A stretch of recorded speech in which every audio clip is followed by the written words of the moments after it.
नालासोपारा पूर्वेच्या रहमतनगर या परिसरातील आसिफा मंजिल ही 4 मजली इमारत जी आहे ही धोकादायक झाली असल्यामुळे तिचा एक पिलर जे आहे हे कमजोर झाल्यामुळे बिल्डिंग एका साईडला कलंडलेली आहे आणि त्यामुळे त्या ठिकाणचे जवळपास 40 कुटुंब जे आहेत हे महापालिकेनं या ठिकाणी घराबाहेर काढलेले आहेत आणि ती इमारत जी आहे ही पूर्णपणे खाली करण्यात आलेली आहे। प्रशासनाकडून या ठिकाणी आपण जर बघितला तर कशा पद्धतीच्या ह्या इमारती उभ्या आहेत, ह्या इमारती मधला रहिवासी हे धोकादायक स्थितीत असल्यामुळे त्यांना बाहर काढलेला है। आणि सध्या आता माझ्यासोबत हे रहिवासी आहेत।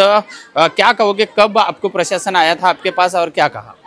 कल है ना शाम को इधर 4 बजे सब नगर पालिका ऑन द स्पॉट सब आए, महानगर पालिका वाले सब आए 4 बजे और पुलिस वाले आए। सब ने ये बोला गया, पहले हमारी बिल्डिंग को कुछ नहीं बोला गया, सभा वाले को कुछ नहीं बोला गया, पहले ये बिल्डिंग को ही बोला गया। इनकी जो सेक्रेटरी थी, क्या नाम, नसीम, क्या नाम, नौशीन को बुलाया गया और उसको ये बोला गया कि आपके जितने रहते हैं ये बिल्डिंग में उनको हटाओ।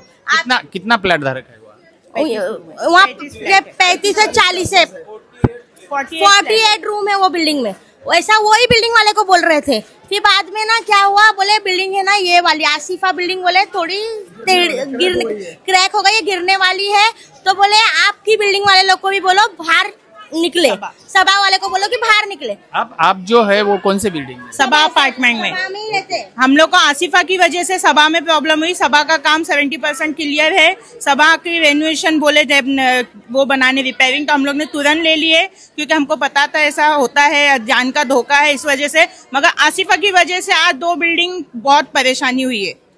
अभी कितना फैमिली बाहर निकला? कितना 100 हजारों के ऊपर है लोग, एक घर में 2-2 फैमिली रहती है। हमारी बिल्डिंग में एक घर में 5-5, 6-6 जन रहते, तो हमारी बिल्डिंग में इतने लोग, 3 बिल्डिंग के, चलो ये 3 बिल्डिंग के तो हजारों लोग रोड पे है, कोई पूछ रहा नहीं है, कोई पानी नहीं दे रहा है, कोई कुछ नहीं। ये देखो सामान है, पुलिस वाले लोग भगा रहे, ऐसा औरत लोग से बात करने की तमीज नहीं है, बोलते चलो चलो चलो हम नहीं जाने देंगे अंदर। बनाने देने का था ना, जब ये ऐसा था तो हम लोग को क्यों बसाए, क्यों घर पट्टी दिए, क्यों लाइट बिल दिए? घर पट्टी सिल मारने आते, हथौड़ा लेके आते, सिल मारने आते, स्टॅम्प लगा। निश्चित आपण बघितलं की विरारमध्ये एक दुर्घटना झालेली होती, त्या दुर्घटनेमध्ये जवळपास 17 लोकांचा जीव गेलेला होता आणि आता पुन्हा त्याची पुनरावृत्ती जी आहे ही नालासोपाऱ्यात होण्याची चान्सेस आहेत। लोक जे आहेत हे बेघर झालेले आहेत। आता काय नेमका आपको क्या कहा डॉक्टर? आपको क्या कहा है, कितना सामान है?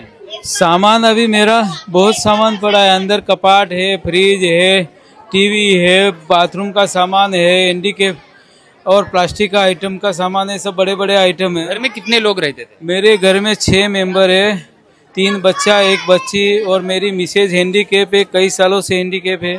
मैं मजबूर इंसान हूँ, पहले से मजबूर हूँ और इधर मैं 3 साल से रह रहा हूँ। मैं ड्यूटी पे गया था, नौकरी करता हूँ, ड्यूटी पे गया था और मेरे को फोन आया कि तुरंत जल्दी आओ घर पे। मैं तुरंत भाग के आया तो इधर मेरे को पुलिस वाला अंदर जाने ही नहीं दे रहे। निश्चित आपण बघितलं तर लोक आता मजबूर झालेले आहेत। या ठिकाणी जवळपास 40 कुटुंब जे आहेत आणि त्यामधले 159 फॅमिली जे आहेत ह्या बाहेर काढण्यात आलेले आहेत। नागरिक पूर्णपणे हैराण झालेले आहेत। आपण जर बाजूची परिस्थिती जर बघितली तर अतिशय भयानक परिस्थिती आहे आणि लोकांचं सामान वगैरे जे आहे हे सगळं बाहेर काढून आता लोकांना बेघर केलेले। फक्त आता या लोकांमध्ये पुढे प्रश्न असा उपस्थित आहे की आम्ही आता राहायचं कुठे? विजय गायकवाड, TV9 मराठी, नालासोपारा।